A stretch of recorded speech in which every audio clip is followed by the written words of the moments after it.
পারবেন। প্রতি বছর অনেক শিক্ষার্থী ও শ্রমিক থেকে পর্তুগালে যাচ্ছে, তবে অন্যান্য দেশের চেয়ে পর্তুগালে ভিসা পাওয়া অনেক পরিমাণ কঠিন। তারপরেও চেষ্টা করলে অবশ্য আপনি পর্তুগালে পাড়ি জমাতে পারবেন।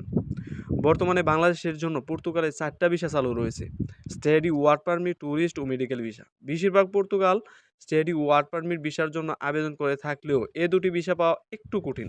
তবে ট্যুরিস্ট ও মেডিকেল ভিসায় সহজে পর্তুগালে যাওয়া যায়, কিন্তু পর্তুগালের ট্যুরিস্ট ও মেডিকেল ভিসায় অনেক ব্যয়বহুল।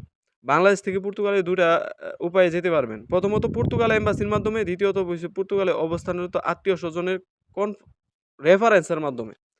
পর্তুগালে এম্বাসি হলো পর্তুগালে ভিসা সেন্টার। এই ভিসা সেন্টারে গিয়ে পর্তুগাল ভিসা আবেদন করতে পারবেন। অর্থাৎ আপনি যখন পর্তুগালে যাওয়ার মনস্থির করবেন, তখন প্রথম কাজ হলো পর্তুগালে এম্বাসিতে যোগাযোগ করতে হবে। তবে দুঃখের বিষয় হলো আমাদের দেশে পর্তুগালে কোনো এম্বাসিই নাই, অর্থাৎ বাংলাদেশে পর্তুগালে কোনো দূতাবাস নাই। তবে চিন্তার কোনো কারণ নাই। আমাদের দেশে না থাকলেও পার্শ্ববর্তী দেশ ভারত আছে না, কয়েকটা পর্তুগাল এম্বাসি সেখানেই রয়েছে। ভারতের রাজধানী দিল্লিতে পর্তুগালের এম্বাসি অবস্থিত। তাই আপনি যখন পর্তুগালে ভিসার জন্য আবেদন করবেন, তখন সরাসরি ভারতের রাজধানী দিল্লিতে যেতে হইব। তারপরে সেখানে গিয়ে পর্তুগালে ভিসার আবেদন করতে পারবেন। পর্তুগালে যাওয়ার আরেকটা সহজ উপায় হচ্ছে রেফারেন্স। আপনার কোনো আত্মীয় স্বজন যদি পর্তুগালে অবস্থান করে, তাদের পর্তুগালের নাগরিক হয়, তাহলেও আপনি যেতে পারবেন। তাহলে সেই ব্যক্তির রেফারেন্সে আপনি সহজে বাংলাদেশ থেকে পর্তুগালে যেতে পারবেন। এছাড়া আপনি পর্তুগালে যাবার আরেকটা উপায়ও আছে, এইটাও আমি বলতাছি। চাকরির অফার লেটার। পর্তুগালে কোনো কোম্পানি যদি আপনাকে জব অফার করে, তাহলে আপনি পর্তুগালে যাওয়া অনেকটা সহজ হইব। আপনি যেই উপায়ে পর্তুগালে যান না কেন, অবশ্যই আপনাকে ভারতে অবস্থিত পর্তুগালে এম্বাসিতে যোগাযোগ করতে হবে। আপনি যদি এম্বাসিতেই না যান, তাহলে আপনি পর্তুগালে যেতে পারতেন না। বর্তমানে আমাদের দেশে অনেক দালাল চক্র সাধারণ মানুষকে এই পর্তুগাল বিষয় নিয়ে প্রতারিত করছে। তাই আপনি যদি একটু সচেতন থাকেন, তাহলে এই সংক্রান্ত প্রতারণা থেকে নিজেকে রক্ষা করতে পারবেন আপাতত। এজন্যই আপনাকে পর্তুগালে যাওয়ার ইচ্ছা থাকে, তাহলে সঠিক তথ্য জেনে ভারতে দিল্লি অবস্থিত পর্তুগালে যোগাযোগ করতে হইব একটা এম্বাসির মধ্যে। ভারতের এম্বাসি। পর্তুগাল যেতে কি কি কাগজপত্র লাগে? পর্তুগালে ভিসার জন্য যখন আপনি আবেদন করবেন, তখন প্রয়োজনীয় কাগজপত্র জমা দিতে হইব। এজন্য পর্তুগালে যেতে কি কি কাগজপত্র লাগবে তা জানা দরকার।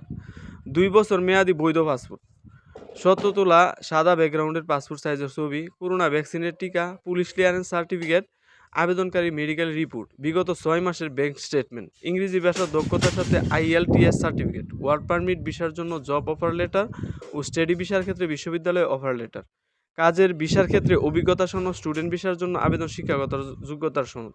বাংলাদেশ থেকে পর্তুগালে যেতে কত টাকা লাগে? বাংলাদেশ থেকে পর্তুগালে যেতে কত টাকা লাগে তা নির্ভর করবে আপনি কোন ভিসায় পর্তুগালে যাচ্ছেন। পর্তুগাল ভিসার ক্যাটাগরির উপর ভিসার খরচ কত টাকা নির্ভর করে। বাংলাদেশ থেকে কাজের ভিসা নিয়ে পর্তুগালে যেতে সর্বনিম্ন 8 থেকে 10 লাখ টাকা লাগে, তবে অনেকেরই এর থেকে বেশি টাকা খরচ হয়। স্টাডি ভিসা নিয়ে পর্তুগালে যেতে ন্যূনতম 5 থেকে 6 লাখ টাকা লাগে। আবার স্কলারশিপ পেতে হলে 3 থেকে 4 লাখ টাকার মধ্যেই হয়ে যায়। আমাদের দেশ থেকে ট্যুরিস্ট ভিসার পর্তুগালে যেতে সর্বনিম্ন 3 থেকে 4 লাখ টাকা লাগে। মেডিকেল ভিসার খরচ মোটামুটি 3 থেকে 4 লাখ টাকা। অনলাইনে পর্তুগাল ভিসার জন্য আবেদন করুন। যদিও বর্তমানে অনলাইন ভিসা বিভিন্ন প্রকার সাইট আছে, কিন্তু এই সমস্ত সাইটগুলো বর্তমানে কাজ করে না, কারণ এই সমস্ত সাইটগুলো হচ্ছে একদমই ফেক। আপনি লিগ্যাল ওয়েতে পর্তুগালে যান, সেটা আমি মানি এবং জানি। এখনও পর্যন্ত যারা দরিদ্র সাগর চ্যানেলটা সাবস্ক্রাইব করে না, অবশ্যই সাবস্ক্রাইব করে একটা লাইক কমেন্টস করে যাবেন। পর্তুগালের ভাষা না বুঝলে উক্ত পেজে এবং বিভিন্ন প্রকার ট্রান্সলেট আছে গুগলের মধ্যে, সেই ট্রান্সলেটে আপনি প্রাথমিক পর্যায়ে কথা বলতে পারবেন। তারপরে আপনার যাবতীয় তথ্য আমাদের চ্যানেলে পেয়ে যাবেন। এরপরে আপনারা বিভিন্ন প্রকারে আবেদন করতে পারবেন। কিভাবে আবেদন করতে পারবেন? বিভিন্ন প্রকার সাইট গুগলের মধ্যে আছে, সেখান থেকে আপনারা আবেদন করতে পারবেন। পর্তুগাল কাজের বেতন কত? ইউরোপের অন্যান্য দেশের চেয়ে পর্তুগালে কর্মীদের বেতন একটু বেশি হয়ে থাকে। পর্তুগাল একজন শ্রমিকের মাসিক বেতন বাংলাদেশি টাকায় সর্বনিম্ন 80 থেকে 90 হাজার টাকা বা 1 লাখ থেকে 1.5 লাখ টাকা হতে পারে। আবার যে সকল শ্রমিকের দক্ষতা আছে, তাদের বেতন 2 থেকে 3 লাখ টাকাও হতে পারে। এজন্য পর্তুগাল কাজের বেতন সম্পূর্ণ নিজের উপর ডিপেন্ড করে। মনে করেন একজন কর্মী পর্তুগাল গিয়ে ইলেকট্রিশিয়ানের কাজ করে, তাহলে সেই কর্মীর মাসিক বেতন ন্যূনতম 1 থেকে 2 লাখ টাকা হতে পারবে। আবার একজন শ্রমিক পর্তুগালে কোনো কাজই জানে না, তার বেতন 80 থেকে 90 হাজার টাকা। পর্তুগালে কোন কাজের চাহিদা বেশি? পর্তুগালে প্রায় সকল ধরনের কাজের তুলনামূলকভাবে চাহিদা বেশি থাকে।